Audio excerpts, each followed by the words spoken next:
My name is Niall. I'm the Errol Black Chair in Labour Issues at the CCPA Manitoba, and we're here with Thomas Linner as well, who's the Director of the Manitoba Health Coalition, for a talk on the state of public health care in Manitoba.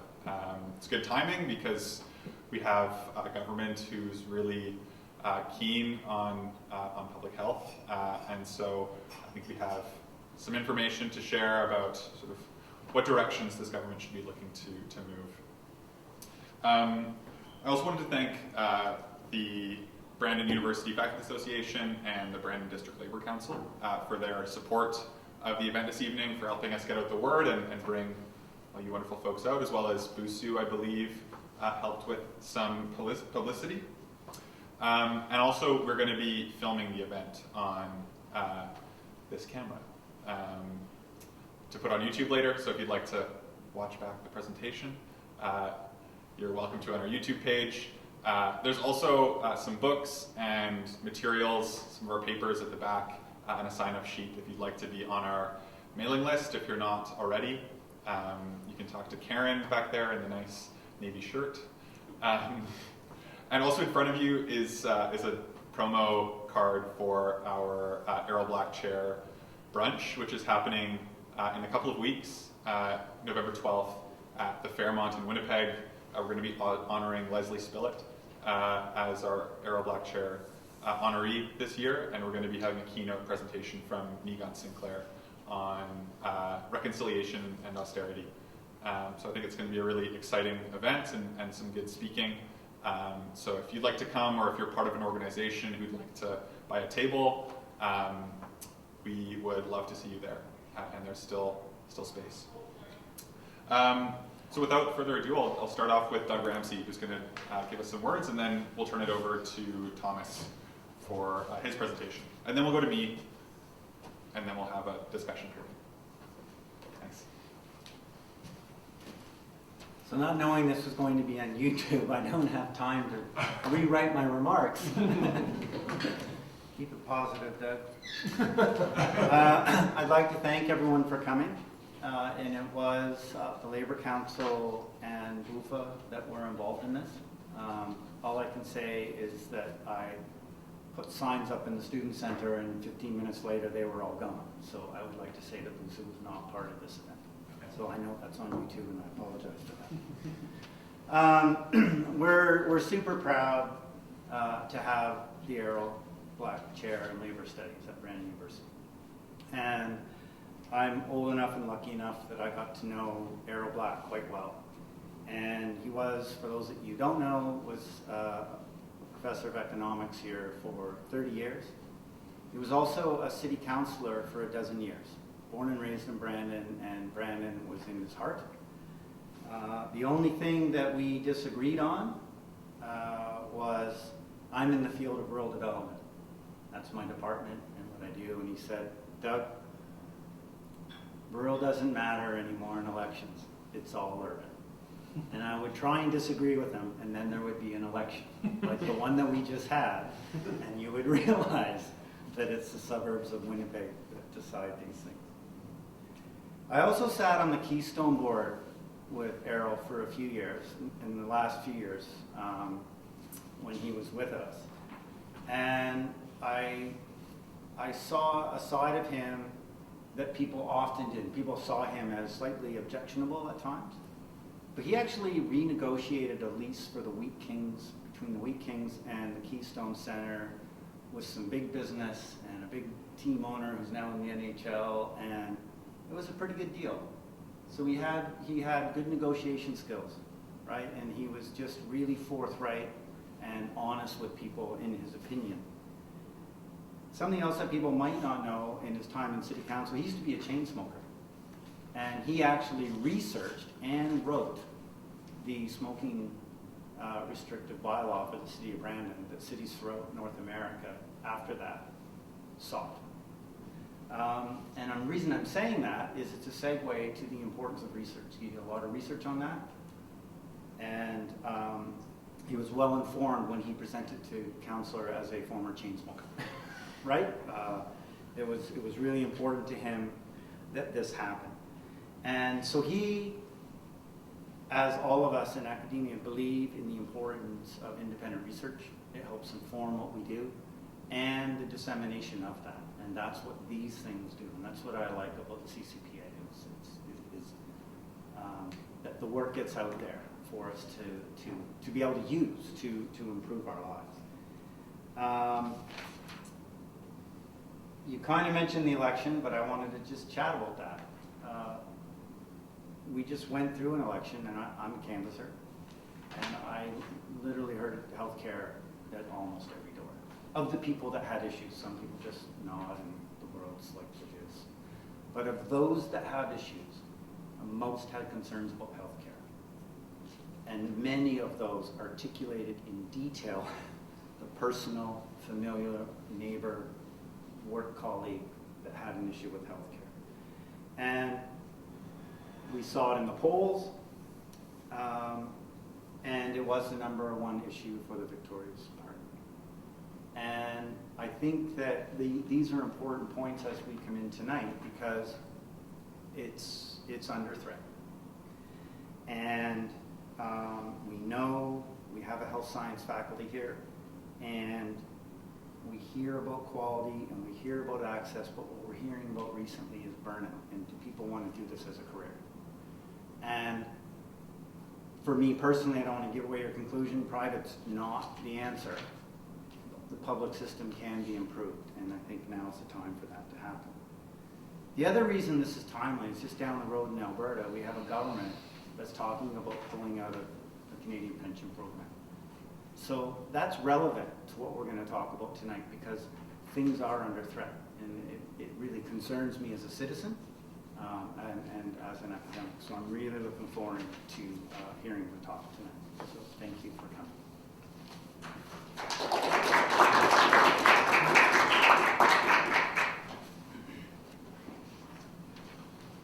Thank you very much for that, and thank you folks for having me. My name is Thomas Linner. I'm the Provincial Director of the Manitoba Health Coalition. When Niall comes up, he's going to have a lovely PowerPoint and a lot of facts and figures that he's going to show you and that sort of thing. I had a PowerPoint, and it's on my computer, which is on my dining room in Windsor Park in Winnipeg. So you do not get a PowerPoint presentation from me today, but I will hope to still be able to add somewhat to the conversation. I will say thank you for those words about Errol Black. I did not know the man well myself, but I know a number of people who did. He used to be a chain smoker. I have that in common with him, that I used to be a chain smoker. But I want to thank the CCPA and Brandon University for this opportunity. Brandon is a great place for me. My wife is from here. I grew up in Saskatoon, but my dad's family is from Hargrave, McCreary, Verdon, all the rest. My grandma's sister, what is now Valley View Extender Care, what used to be Park Manor, that is where I used to visit her, was on Park Manor on Victoria there. And I spent a lot of time visiting my Aunt Eva and a bunch of my family in Brandon and Verdon growing up, and it's always held a special place in my heart. The Manitoba Health Coalition is a non-profit, non-partisan healthcare advocacy organization. We were established in 2018 to work for the preservation and expansion of public health care here in Manitoba. We are a leading voice in the fight against efforts to privatize healthcare. We advocate for evidence-based improvements to our public healthcare system, stimulate public education on healthcare issues, and drive positive change in our healthcare system through campaigns across the province. In our mission to preserve, expand, and fight for universal public healthcare, the Manitoba Health Coalition campaigns on related issues including seniors care, mental health and addictions, maternal and women's health, the social determinants of health and health equity, and what has been coming up in the news a fair amount more recently, pharmacare at the federal level. We pride ourselves on our diverse membership, which includes healthcare labor unions, community groups and individuals from all walks of life, representatives from several of our community health centers, and we are united under our shared vision for a strong public healthcare system that works for all Manitobans. This structure is also represented on our board of directors. So I'm super, super lucky that I get to have fine folks like Darlene Jackson, the president of the Manitoba Nurses Union, as the chair of my board.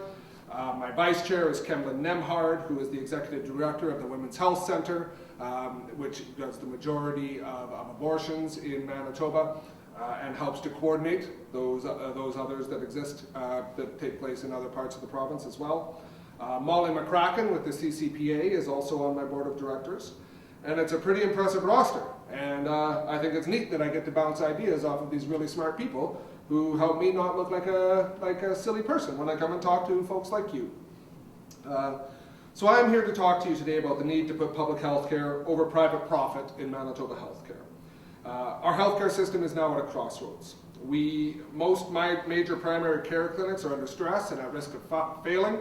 We know here in Brandon, you have the Brandon Clinic that has reduced several of the services that it offers, including walk-in services, and it's cut positions and reduced services for thousands of people.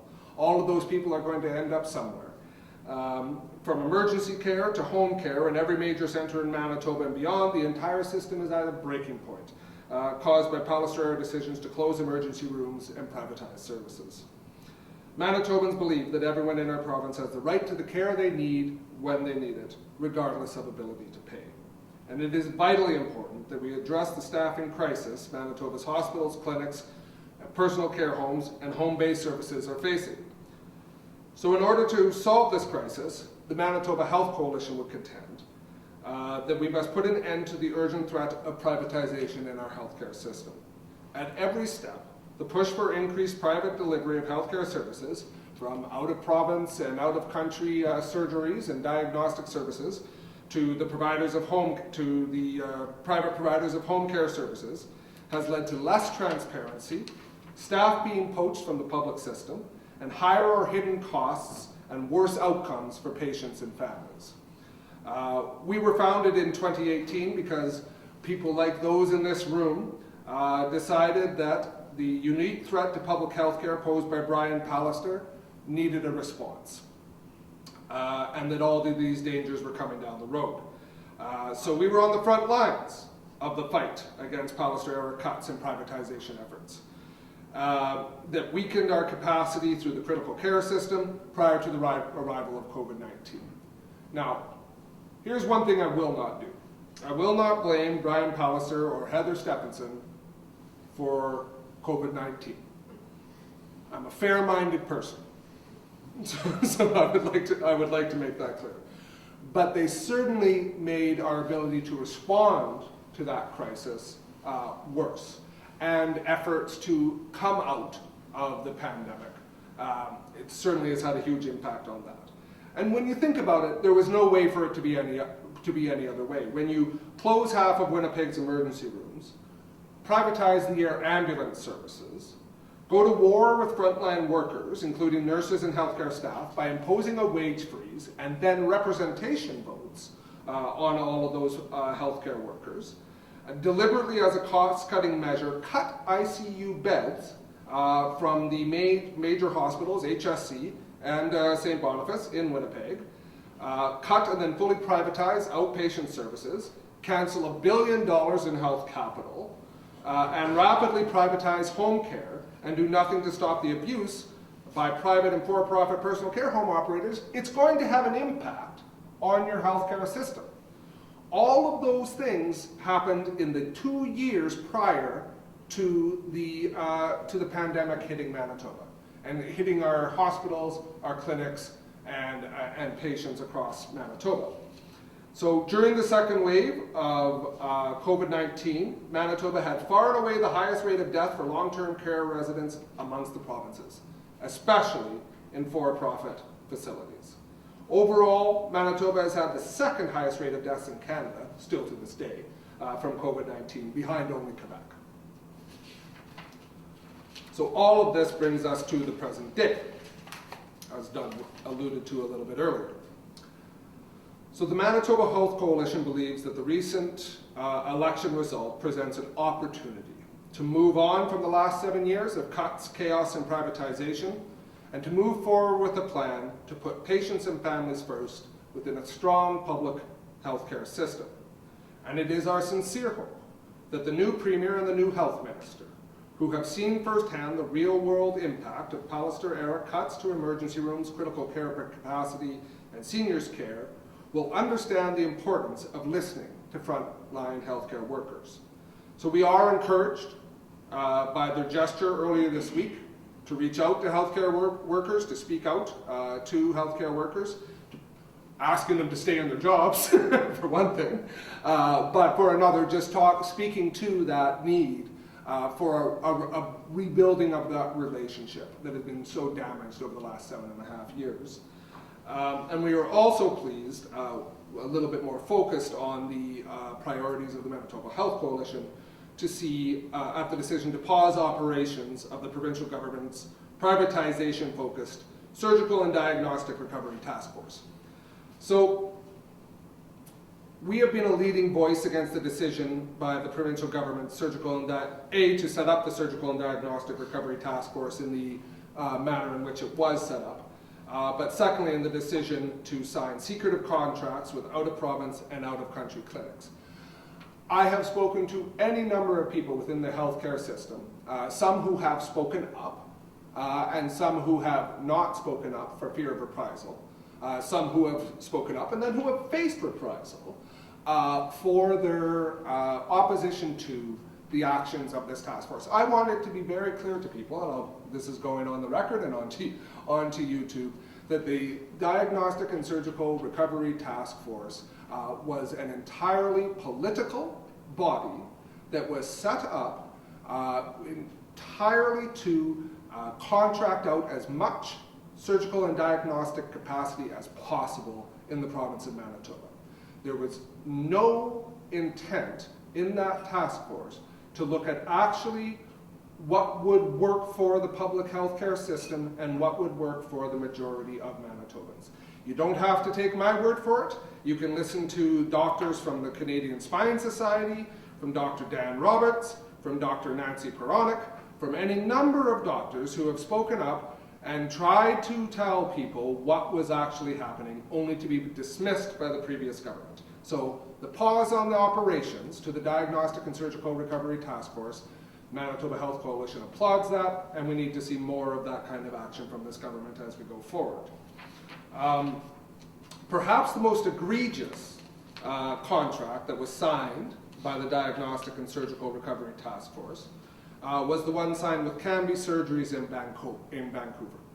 If you don't know who Canby Surgeries are, they are led by Dr. Brian Day out of Vancouver. Dr. Brian Day has spent the last 15 years of his life, and I suppose everybody else's here's life, dedicated to trying to tear down the Canada Health Act and the provisions of the Canada Health Act, particularly those provisions which say that a private clinic cannot bill both a patient and the government for the same procedure, and that a wealthy person cannot use their financial ability to jump the queue for medically necessary procedures. Dr. Brian Day fought with the government of British Columbia on that for 15 years and fought to take that to the Supreme Court. Earlier this year, March of this year, I believe, the Supreme Court of Canada refused to hear his case, kind of ending his legal drama, and that should have been the last that any of us ever heard of Dr. Brian Day, until the provincial government of Manitoba decided to reward him with a sweetheart contract that none of us can see the details of for shoulder and ankle surgeries. That happened only after the Supreme Court decision and is as telling an indication as you will ever have of the previous government's relationship with private healthcare providers, and its intentions for healthcare in Manitoba. Let's also be clear that any expansion of private surgical and diagnostic capacity in Manitoba would necessarily include private providers poaching staff from the public system. This runs entirely contrary to the desires of Manitoba families and the long-term sustainability of Manitoba's surgical and diagnostic capacity. Expanding our reliance on private and out-of-province operators won't add capacity to our public system, won't tackle wait lists, and won't save money. So I have a really hard segue here into seniors care. So let's go to that. In my job, I get a lot of calls from the public. Some of you have heard this little spiel before. I get a lot of calls from the public. Mostly this is from people who think that I am an intake line for the Manitoba Department of Health and who need to have their health card replaced. I am not an intake line for the Department of Manitoba Health, and this one will actually go on YouTube, so I'm going to just look at the camera. For the record, the number you need to call is Manitoba Client Services at 204-786-7101 in Winnipeg, or toll-free 1-800-392-1207. I'm going to clip this and put this on my website, and I'm happy to clear that up. But aside from that, the most common call I get are from seniors or their family members.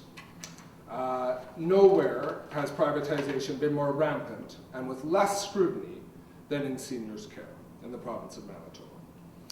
Too often we are only learning about the tragic outcomes in Manitoba home care because clients and or their families are desperate enough to go to the media. We are, worryingly, Manitoba Health does not even license private home care companies or agencies. So think about that when you are considering home care options for your families. But it's sad to see what has happened to home care in this province. Home care in Manitoba was once the gold standard for all of Canada, precisely because it was a comprehensive, universal public service. But cuts to public home care under the Pallister and then Stephenson governments, in tandem with the increased priority placed on for-profit delivery, has left many Manitobans with expensive private care, unreliable care, or no care at all. Home care workers feel that they and the people they provide care for have been neglected. And the same is true in our personal care homes. One of the worst things that you will see now in just about any personal care home that you go to, at least in Winnipeg, I have not gone inside any of the personal care homes here in Brandon, so I can't speak to that too much. But is when you go into personal care homes now in Winnipeg, quite often there are advertisements for private home care companies. So you are a resident of a personal care home, but they are explicitly advertising for you to bring in private home care to go on top of the care that they either are not able or in some cases perhaps not required to provide as personal care homes. That's scary, folks. That's privatization upon privatization in some of these homes, and as we said, it's an unregulated field in the area of private home care. It is beyond shocking that the previous provincial government allowed Rivera, we've had a little bit of a conversation about this before, the owner and operator of the majority of for-profit personal care homes in Manitoba before and during the pandemic, to make the business decision to leave Manitoba's long-term care market. Okay? Frankly, they should have been removed and their operations taken over by the government following their disastrous performance at Maples and many other facilities. But instead, Rivera was allowed to make the business decision to sell their personal care homes in Manitoba to yet another for-profit company. And not just any for-profit company, they sold to Extendicare. So I grew up in Saskatchewan. That's where I'm from. Extendicare was the sole for-profit long-term care provider in Saskatchewan until its dismal performance forced the arch-conservative Saskatchewan Party government to take over operations of all of their facilities. So let's be clear about this. Conservatives in Saskatchewan got rid of Extendicare. And the PC government here let them waltz right into Manitoba despite that track record. We talk about, in Manitoba we will talk about Maples Personal Care Home, the tragedy that happened there, the Stevenson Review, that was initiated by the previous government to look into the severe lack of life that happened at Maples Personal Care Home. In Saskatchewan, in Regina, its corollary was Extendicare Parkside. And there was a report done by the Saskatchewan Ombudsman called Crisis in Care that was done. You put up the Saskatchewan Ombudsman report beside the Stevenson review, and you find the same issues, the same lack of communication, the same lack of staffing, the same lack of personal protective equipment, the same 4 to 1, 4 to a room ratios for patients, and the same lack of response to families concerned about the care that their loved ones were receiving, and the same need for a review. I do not understand, and I certainly hope that the new government finds a way to get to the bottom of how extended care was allowed into our province in the first place. Because right now, we have a number of personal care home workers, QP in particular, who are raising the alarm about the staffing levels, around the differential in pay between the private and public systems, and worryingly, more and more concerns being raised about the equipment and the capacity at these private care homes as opposed to their public counterparts. So the Manitoba Health Coalition will be keeping an eye on that, and we will be pushing this new government to take action on extended care in Manitoba. So I'm going to just move on a little bit because we're going to have Niall talk to us a little bit more about very specific issues in seniors care. So I want to talk a little bit about the road ahead. It is more and more clear that powerful forces are lining up to take aim at Canada and Manitoba's universal public health care system. The fight for public health care is on now. We know that well-financed groups are already pushing privatization of parts of our healthcare system.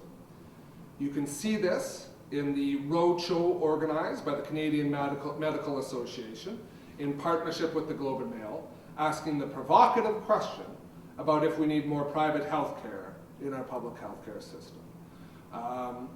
Talk about missing the moment. What families need right now is an urgent plan to expand and improve public health care, to train, retain, and recruit healthcare staff, to take on the private nursing agencies that are costing governments millions with a business plan based on poaching nurses from the public system. Manitobans and Canadians do not need privatization pipe dreams. We deserve a plan, as Doug alluded to fix healthcare, not to privatize it. We deserve a structured path forward with clear provisions that ensure fair access for all to the care they deserve, regardless of ability to pay. And finally, we need to take a step back from the 7 years of austerity that has bred cynicism in our healthcare system and extremism in our politics. The politics that seeks us to have us compete, one with the other, for scarce, user-pay healthcare services is the same politics that refuses to see the humanity of the Indigenous peoples of this land, that rejects the simple plea to work with families to search the landfill. It is the same politics that seeks to use trans and queer kids as political fodder to cover up years of failure to invest in our schools. And it is the politics of fear and of division, of each community against the other, each family against the other, and ultimately each person against the other. I am thankful that that politics was not able to take the day on October 3rd in Manitoba. But that politics is still with us. Conservative Party of Canada leader Pierre Poilievre is pushing anti-vaccine and anti-science rhetoric right now in Ottawa. He has made and continues to make common cause with the destructive convoy movement, which has occupied cities and blocked border crossings. His first official act as leader in Manitoba was to visit with and deliver a speech to the extremist Frontier Centre for Public Policy. And he is spreading fear and poisonous fabrications about the poorest and most vulnerable amongst us by demonizing evidence-based harm reduction models to tackle the drug poisoning crisis that is ravaging communities across Canada. The fact is that the fight for public health care must take place every day and at every level of government. What is needed now is for Manitobans to take this opportunity for change to build stronger communities and a better healthcare system for all. We need investments in the public system, increased funding for mental health and addiction support, a comprehensive healthcare human resources strategy, and we need to work directly with Indigenous communities to close the gap in health services and outcomes. And we need to set a model for all Canadians on the kind of healthcare system you can have if you focus on people, on compassion, and on supporting each other. I'm grateful for the opportunity to speak with you all, and I'm looking forward to talking to you all later. Thanks so much.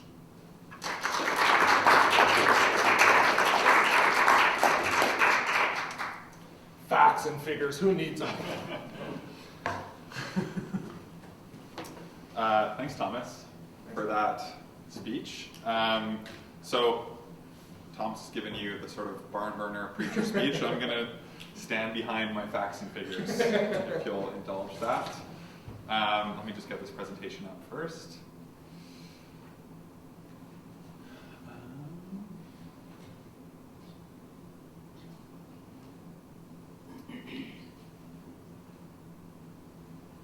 Okay, I'll put this in presenter view.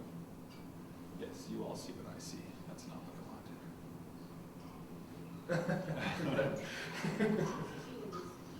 Okay, we'll go this way. All right. Let's start a timer.